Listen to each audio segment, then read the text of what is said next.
Lower Manhattan, New York City, September 11, 2001. This tragic event marked the declaration of a global war on terror led by the United States government and its allies. The world changed after 9/11. September the 11th, for me, was a wake-up call.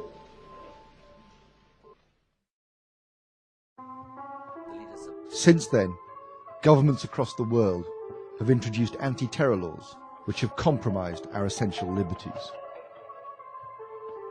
Here in the UK, these laws are increasingly being used to discipline those who are outspoken about the government's behaviour.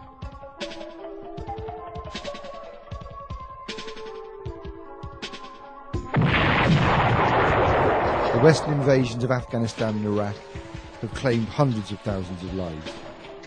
The British government lied to the public about the threat posed from Saddam Hussein.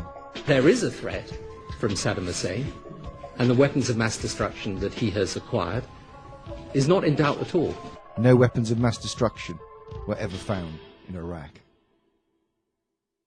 Well, one only has to refer to the Downing Street memo, in which Richard Dearlove told Tony Blair that the United States had committed to a policy of regime change based upon the existence of weapons of mass destruction, that this was a very thin case that couldn't be sustained with any facts, and yet, because regime change was decided upon, the intelligence would be fixed to the policy. Former servicemen and women have testified that the methods used in these wars have been illegal and inhumane. Naked prisoners on dog leads, covered in shit, made to eat shit, terrorised by dogs. And Blair's got the cheek to say that he's got God on his side as well. That's what really annoys me. God? You could basically kill anybody you wanted. I mean, it was that easy. You didn't even have to get off and dig a hole or anything like that. All you had to do was have something there for a picture. You were driving down the road, 3 in the morning, there's a guy on the side of the road, shoot him, throw a shovel off. There you go. The white phosphorus will disperse in a cloud. And when it makes contact with skin, then it's absolutely irreversible damage, burning flesh to the bone. It doesn't necessarily burn clothes, but it will burn the skin underneath clothes.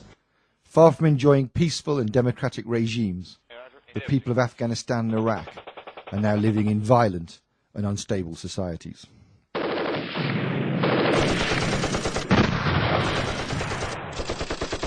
British companies have made profits in excess of 1.1 billion from the Iraq War. Oil and gas deals signed in Afghanistan and Iraq have benefited Western corporations, not the people of the Middle East.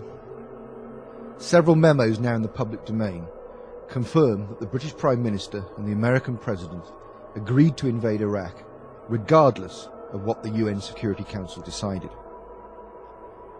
According to a leaked official memo, Bush and Blair discussed flying U-2 spy planes disguised in UN colours over Iraq to provoke Saddam Hussein into retaliation. This is just more evidence of the smoke and mirror tactics adopted by the Western power elite. For a number of years now, it has been readily accepted that the official story of 9/11 does not stand up to independent scrutiny. In the 5 years since, irrefutable evidence has emerged indicating that 9/11 was an inside job. We started running, floor by floor, instead of popping out. It was if they had detonated. They were planned to take down a building. Boom, boom, boom, boom, boom, boom, boom. Politicians, scientists, journalists, academics, researchers, even Hollywood actors have gone public. Thousands of 9/11 activists around the world have been spreading the facts. Yet the mass media still barely covers this mounting body of evidence and ignores the views of millions in the US and tens of millions across the world.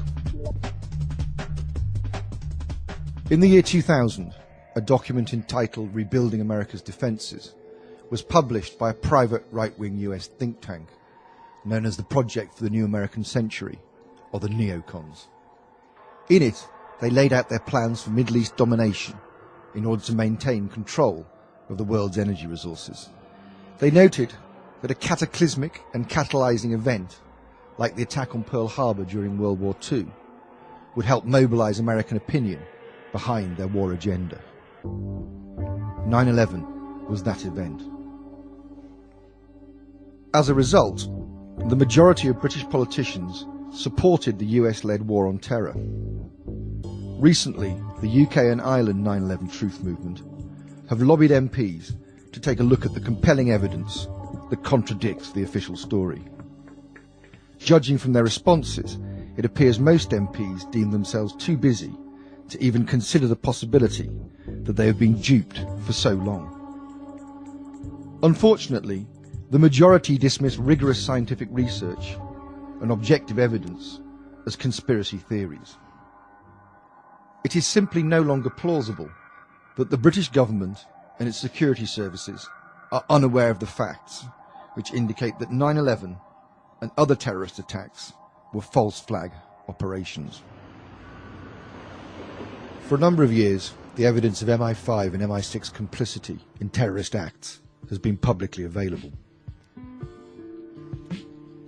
Undercover intelligence agents who penetrated the IRA have risked their lives to expose the army and MI5's role in arms dealing, terrorist bombings, and the murder of civilians.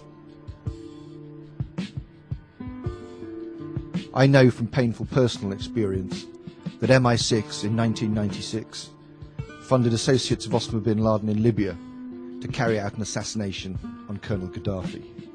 That operation went wrong and killed innocent civilians. Publicly available records confirm that the intelligence services have in the past sheltered and protected terrorists. These include Osama bin Laden, Abu Qatada, and Haroun Aswat. In the 1990s, inquiries conducted by the Italian Parliament concluded that NATO and MI6 had supplied right-wing extremists with arms and explosives. Under the codename Operation Gladio, these were then used to assassinate public figures and cause terrorist atrocities, which were then blamed on left-wing groups.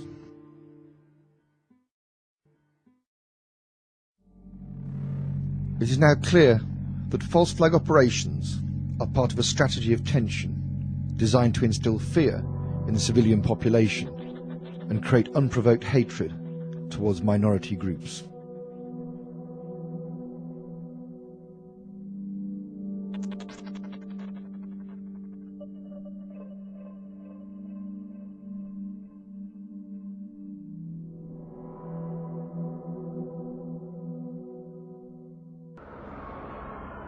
On the 7th of July 2005, several explosions occurred on the public transport system in the City of London. The police initially reported that power surges had caused the blasts. Hours later, this scenario was discounted. In the 2 days that followed, different accounts emerged concerning the times that the bombs detonated. 2 days later, London Underground, the Metropolitan Police and the British Transport Police reported that 3 bombs exploded almost simultaneously on 3 separate tubes at around 0850.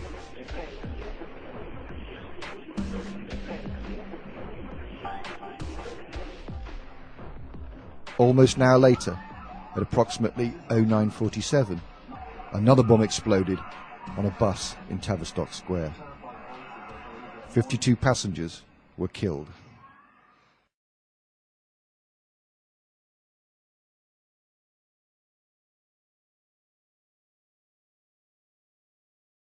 The police and the government have admitted that their knowledge of what happened that morning remains incomplete.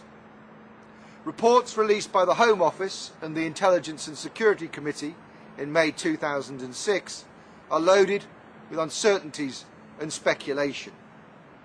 Yet the government continues to insist that a public inquiry is not necessary. They say that time and resources are not available to investigate Britain's worst ever terrorist attack. Based on information provided by the police and the intelligence and security agencies, but largely not in the public domain, the Home Office's official chronology has only raised more questions than it answers. If London could survive the Blitz, it can survive 4 miserable bombers like this. I'm not saying there are 4 bombers, 4 miserable events like this. Little is known for certain of the 4 men's movements and the picture is only further confused by sloppy drafting, unclear sourcing of information, and confusion of speculation and comment. No official has publicly admitted responsibility for compiling the report.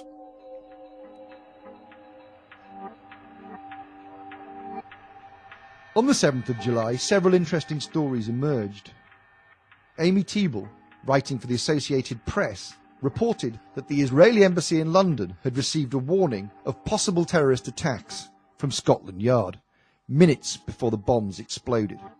Officials have said Israeli Minister Benjamin Netanyahu did not leave his hotel to attend an economic conference because of this warning.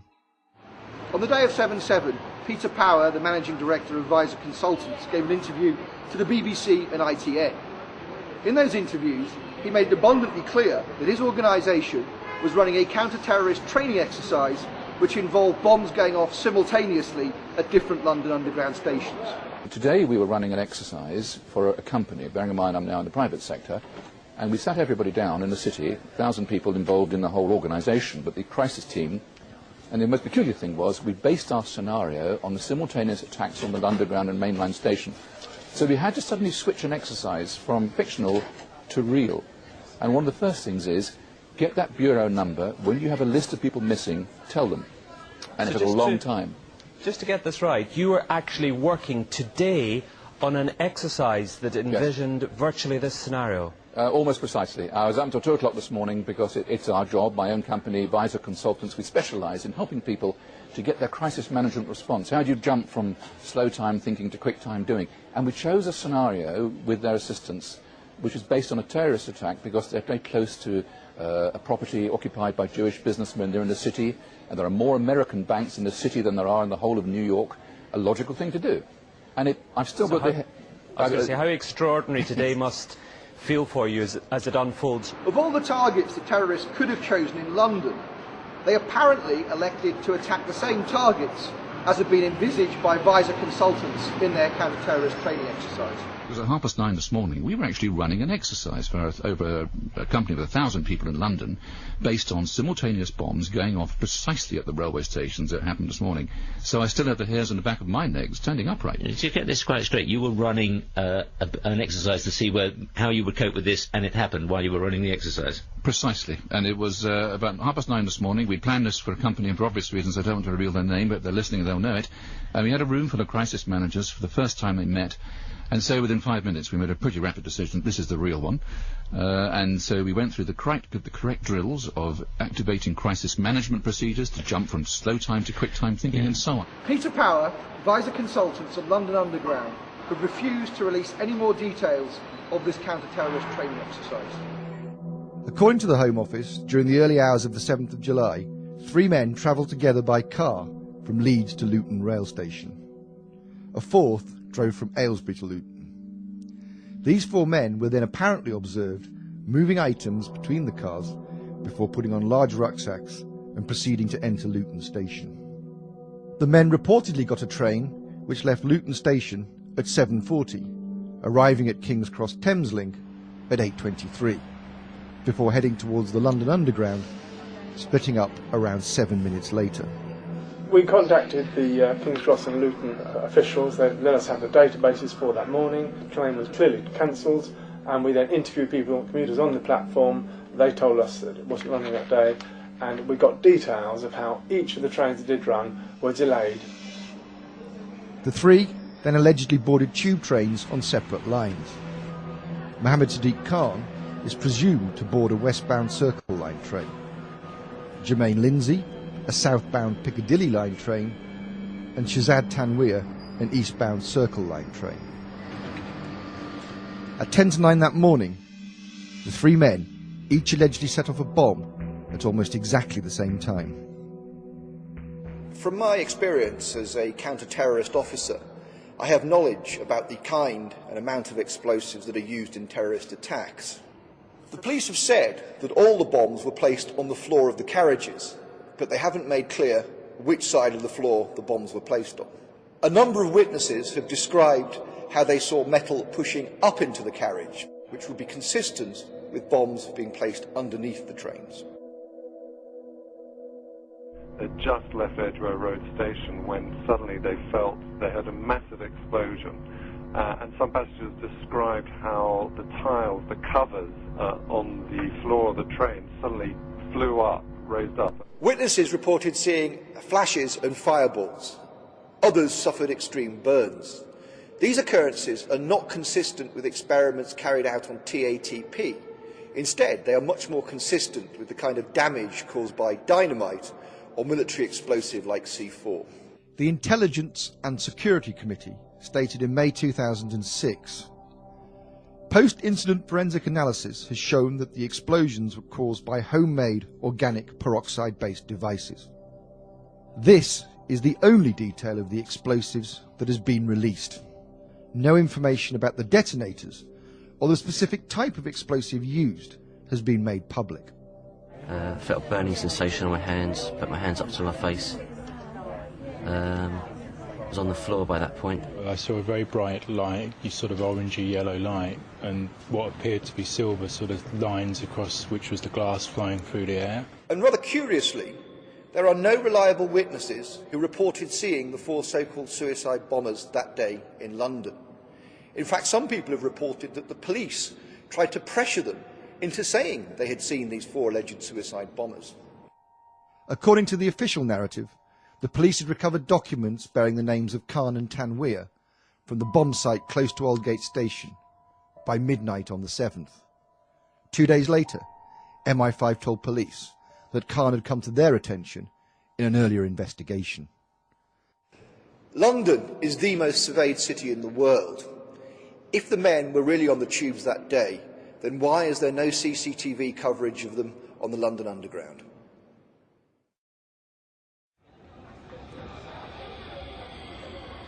According to the Home Office, Hasib Hussain exited King's Cross Underground onto Euston Road, attempted to contact the other 3 men on his mobile before re-entering the station to go to Boots and WH Smith's, where he may have bought a battery. At 9:06, Hussain reportedly went into McDonald's on Euston Road, spending about 10 minutes there. 3 minutes after that, he was reportedly spotted on Gray's Inn Road, before being possibly identified on a number 91 bus from King's Cross to Euston. The official report assumes that he then switched to the number 30 bus at Euston. At 9:47, a bomb went off on a number 30 bus, which after being diverted had ended up at Tavistock Square. A red bus, emblematic of the City of London, was where the 4th and final explosion took place, when it exploded outside the British Medical Association in Tavistock Square. In my opinion, the damage is inconsistent with a single peroxide-based device detonating in one place. Unconfirmed reports by Stagecoach employees have suggested that irregular maintenance work took place on the bus in the weeks prior to 7/7. Although almost all London buses have CCTV, the 3 cameras on the bomb bus were not working that day. There has been no official explanation for this. The entire attack should have been caught on traffic cameras, yet no footage has ever been released. It is also important to note that none of the reported survivors have identified Hasib Hussain as the bus bomber. The official report says Hussain was identified on the 10th of July from a driving licence and other documents recovered from Tavistock Square. The link was then made between these and the missing person report. Police then linked Hussain to Khan and Tanweer, presumably through the Leeds connection. On the 12th of July, a day of several apparent breakthroughs in Operation Thesis, the police announced that they had found documents belonging to 3 men suspected of carrying out the attacks. That day, police searched a number of properties linked to the men in Leeds and Aylesbury. 18 Alexandra Grove in Burley, Leeds, quickly became known as the bomb-making factory. It was later widely reported that the police had discovered a large quantity of explosives in the flat. Although the Home Office report indicated that Khan, Tanweer and Hussain had been linked to the suspected bomb factory at Alexandra Grove by unspecified forensic examination, there is no other evidence currently available to suggest that any of the 4 suspects had access to this property. There is no confirmation that Magdi el-Nashar, the Egyptian chemistry student, rented the flat to the group, as is suggested in the official narrative.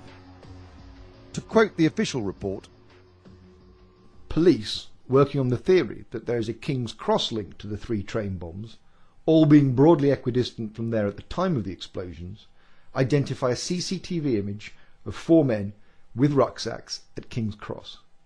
They recognised Tanweer first from a DVLA photograph. The police identify CCTV images of the same 4 at Luton Station. That day the police had also reportedly received information that 4 people were seen putting on rucksacks at Luton Station car park. Later on, police carried out 9 controlled explosions on the Micra. The Brava, which was apparently towed away because it didn't have a parking ticket, is later traced to Lindsay. By the 15th of July, the police had discovered identification for all 4 suspects at the 4 blast sites. 3 days later, the police made it public that they believed Shahzad Tanweer, Mohammed Sadiq Khan, Jermaine Lindsay and Hasib Hussain were responsible for the blasts in 4 suicide attacks. The statement was couched in language which indicated the police had come to their analysis on the basis of limited circumstantial evidence. It was far from a firm conclusion.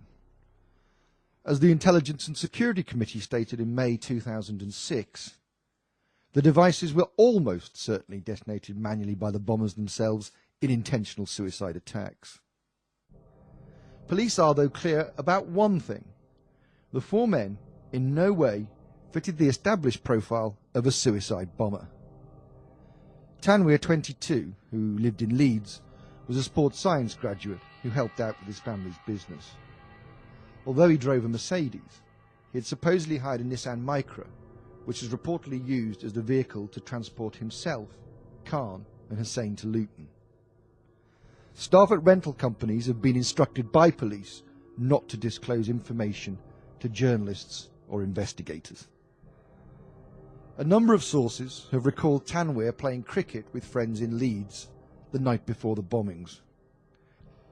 According to the Home Office report, he was filmed at Woodall services on the M1, buying snacks and arguing with a member of staff over his change at 4:54 a.m, hours before the blasts. Hussain, 18, still lived with his parents and his brother in Leeds. He had completed his NVQs at college and had just been accepted to study a business degree. He was engaged to be married. Lindsay, 19, born in Jamaica, had lived in Britain since childhood. Married with a young son, he was expecting his 2nd child. A carpet fitter by trade, he lived in Aylesbury, Buckinghamshire at the time of 7/7, but was reportedly considering moving to Leeds. Khan, 30, married with a daughter, was also expecting his 2nd child. The teaching assistant and youth worker from Leeds was highly praised by colleagues and students alike. Access to his local education authority file revealed that Khan had been trusted by the police to the point of helping them in work designed to combat the problem of gangs in Leeds. Evidence of Khan's pursuit of terrorism is far from conclusive. It's important to note that there are several reported terrorists with the name Mohammed Khan. Media stories of Khan's terrorist links, gleaned through anonymous security sources, remain unconfirmed. From what is known of Mohammed Sadiq Khan, it would seem unlikely that he could have been in a position to meet terrorists in Israel and the Philippines. The Home Office inquiry looked into these media allegations and found that they had no basis. Soon after the attacks, allegations surfaced of terrorist training and anti-Western indoctrination at gyms in Leeds, which Khan helped to run. The official narrative found these reports incomplete, conflicting, and based on hearsay. The Home Office admits it is difficult to be sure what the facts are. No reliable evidence has emerged that Tanweer, Hussain or Lindsay were motivated by religious and political issues to the point of violence. The men were almost certainly against the war in Iraq, a view shared by the majority of the British public. Millions of people have protested against the Iraq war in London. Why would any Islamic terrorist indiscriminately target people who have actively shown their contempt at the British government's decision to send troops to fight an illegal war? After the 7/7 bombings, the public was immediately told that the explosions bore the hallmarks of Al-Qaeda. Has the hallmarks of Al-Qaeda. It has the hallmarks of an Al-Qaeda-based organisation. After the incident, the authorities changed their rhetoric about Al-Qaeda. Politicians were now referring to a movement rather than an international organisation. What we are confronting here is an evil ideology. The implication being that anyone could be part of Al-Qaeda without being connected to actual terrorists. In fact, the day after 7/7, and 4 weeks before his death, Robin Cook made the point in an article in The Guardian. Al-Qaeda, literally the database, was originally the computer file of the thousands of mujahideen who were recruited and trained with help from the CIA to defeat the Russians. The government narrative released in May 2006 makes it relatively clear that the four men had nothing to do with the somewhat mythical Al-Qaeda organisation. In the days after 7/7, a claim on a website, hosted in America, was reported by the mainstream press as possible proof of an Al-Qaeda connection. The media covered the story, even though it was obvious anyone could make such a claim and post it on the net. And your support of them makes you directly responsible. The video released through Al Jazeera on the 1st of September 2005 did appear to portray political and religious motivation. You will be our targets. Those who knew Khan questioned the video's authenticity. The lip sync is certainly out at times, as if it had been heavily edited. Imprisonment and torture. Given that the video is of unknown provenance, it is highly unlikely it would be admissible as evidence in court. Other alleged Al-Qaeda videos have been deemed by many to be hoaxes. There has been no expert analysis of the video's credibility. The press insinuated that the video of Mohammed Sadiq Khan was evidence of his involvement with Al-Qaeda terrorists. Even if the video is completely authentic, Khan makes no reference in it to planning any attack. At first, the authorities stated that the men were clean skins, suspects who'd not previously come to their attention. But shortly after 7/7, it was revealed that MI5 had terrorist records of Khan and Tanweer. If we look at the information in the public domain, then it certainly does appear that Khan may have intended to fight war in an occupied zone like Iraq or Palestine, especially if MI5's recording of him discussing jihad abroad is genuine.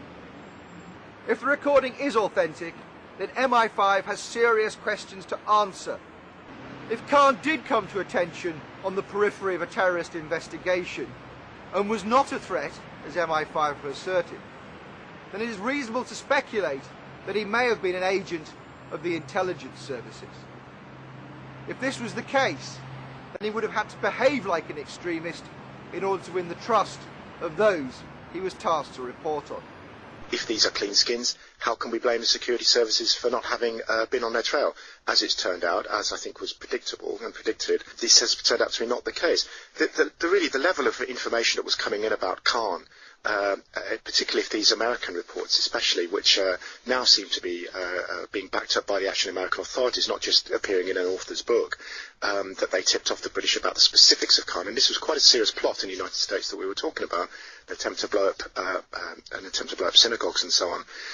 The amount of information coming in and the quality of information coming in, the fact that that has been so consistently overlooked, it would appear, by the security service MI5, to me suggests really only one of two options. Either A, we've got a level of incompetence that would be unusual even for the security service, but B, possibly, and this is a possibility, that his man Khan may even have been working as an informant for the security service. It's difficult otherwise to see how it can be that they've so covered his tracks in the interim. Since the bombings, information has been leaked to the press, rather than being officially released to the public, or seemingly even the government. The time has come for our laws to change. It is no longer acceptable that the intelligence services can hide behind a veil of secrecy and play games with the media and the government. From my own experience of working within the intelligence services, I know that MI6 runs agents of influence within terrorist groups. I also know that the secret services provide forged documentation and safe houses to the terrorists they're working with to help them evade detection and capture. Former US Attorney General and current terrorism expert John Loftus told Fox News that Aswat had been arrested in 1999 in connection with a terrorist training camp. He had been later released after MI6 had interceded on his behalf. The clear implication was that Aswat was an MI6 agent. Aswat is believed to be the mastermind of all the bombings in London. On the 7/7 and 7/21, this is the guy, we think. This is the guy, and what's really embarrassing is that the entire British police are out chasing him, and one wing of the British government, MI6, or the British Secret Service, has been hiding him. And this has been a real source of contention between CIA, Hold on, John. Justice Department, and Britain. MI6 has been hiding him. Are you saying that he has been working for them? Oh, I'm not saying it. This is what the Muslim sheikh said in an interview in a British newspaper back in 2001. So he's a double agent, or what? He's a double agent. He's working for the... So he's working for the Brits to try to give them information about al-Qaeda, but in reality, he's still an al-Qaeda operative. Yeah. The CIA and the Israelis all accused MI6 of letting all these terrorists live in London, not because they were getting al-Qaeda information, but for appeasement. It was one of those you leave us alone, we leave you alone kind of things. Now, we knew about this guy Aswat. Back in 1999, he came to America. The Justice Department wanted to indict him in Seattle because him and his buddy were trying to set up a terrorist training school in Oregon. So they indicted the buddy, right? But why didn't they indict him? Well, it comes out, we've just learned that the headquarters of the U.S. Justice Department ordered the Seattle prosecutors not to touch Aswat. Hello. Now, hold on. Why? And that's, well, apparently Aswat was working for British intelligence. In the weeks after 7/7, Aswat was arrested in Zambia. He was subsequently sent back to the UK and is still, at this moment, in HMP Belmarsh. The US are trying to extradite him back there under terrorist charges. Several media outlets have reported that Aswat was in communication with the so-called suicide bombers on the day of 7/7. Yet this information, although being taken seriously by certain quarters in the intelligence services, is not being taken seriously by the Met. They have failed so far to question Aswat in connection with a suspected role in the bombings. The intelligence community considers Al-Mujahideen, the organisation that Aswat was associated with, to have been a British-based recruiting wing of a larger terrorist network. It is understood that since the 1990s, the British security services have allowed Muslims to be recruited and trained in order for them to fight in conflicts around the world, where their role would be beneficial to the state.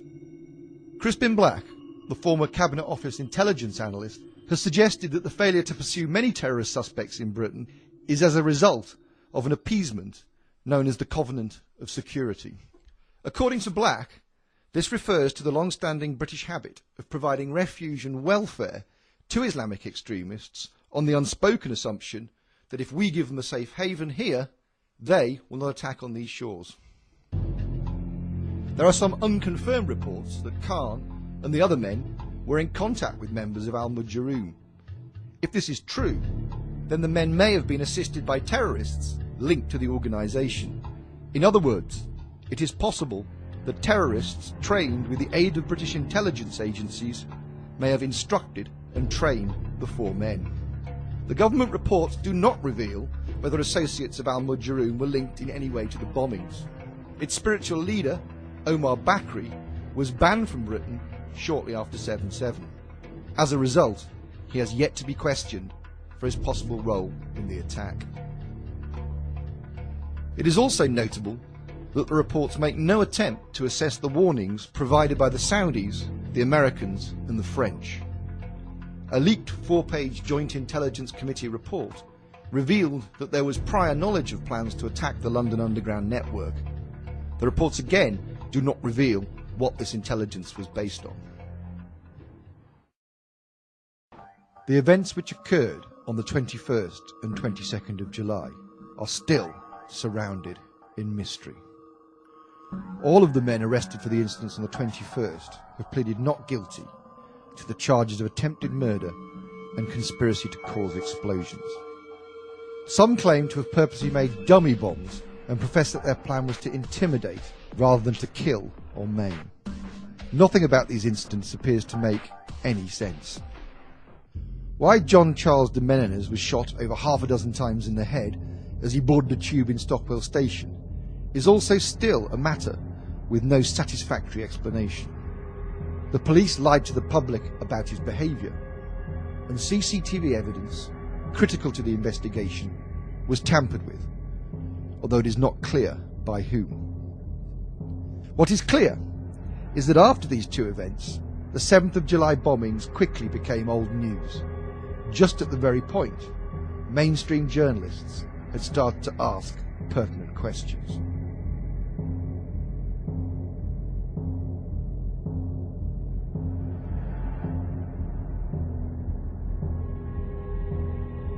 The terrorist alert level had been lowered more than a month before the attacks, from severe general to substantial. It is not clear why MI5 advised the government to reduce the threat level. The meeting of the G8 leaders in Scotland was surely a time when security should have been increased. We are united in our resolve to confront and defeat this terrorism that is not an attack on one nation, but on all nations and on civilized people everywhere. At the time, the G8 had made little real progress with debt relief or abolishing poverty. But this fact was barely reported due to the inevitable focus on the bombings. The war on terror goes on. I was most impressed by the resolve of all the leaders in the room. Their resolve is as strong as my resolve, and that is we will not yield to these people.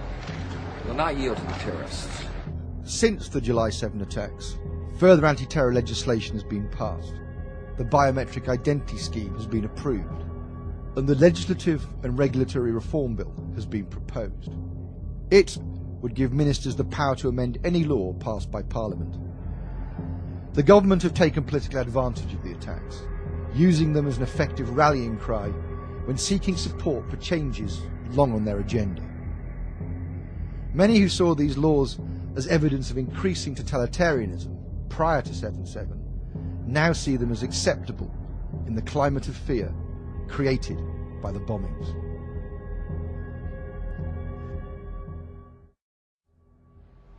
Due to the conflicting and unconfirmed stories published in the media, and the distinct lack of well-sourced information, it is impossible to say exactly what happened in London on the 7th of July 2005. The two government reports make no attempt to explain the anomalies in the explosives used. They make no reference to the coincidence of a counter-terrorist exercise taking place that morning. They do not investigate Haroon Rashid Aswat, reported to be both the mastermind of the attacks and an MI6 agent. The inquiries do not deal with the Khan video or the Al-Qaeda claims. And most importantly, there is no attempt to explain why there are so few CCTV images of the men in London and in Luton. If there is no definitive proof that the men were suicide bombers, then why isn't this made clear? The two government reports do not give a detailed or definitive account. They only raise more questions than they answer. The British public must question why ministers will not allow open and independent scrutiny of the evidence. The British people must exercise their democratic rights and insist there is a full-scale inquiry into the events of July the 7th.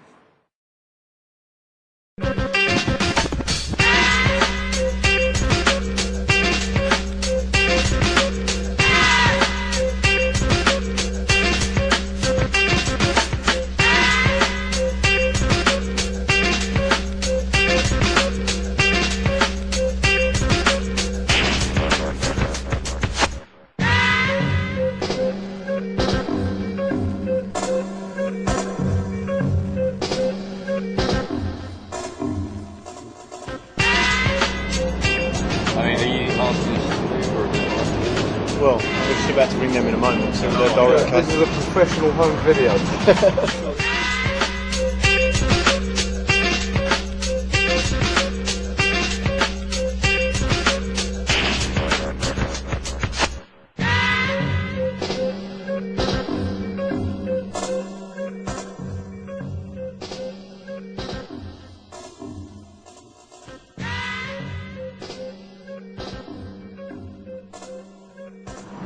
Dave, they've got a contact number they can ring you on. Oh, I haven't actually got a mobile on me at the moment.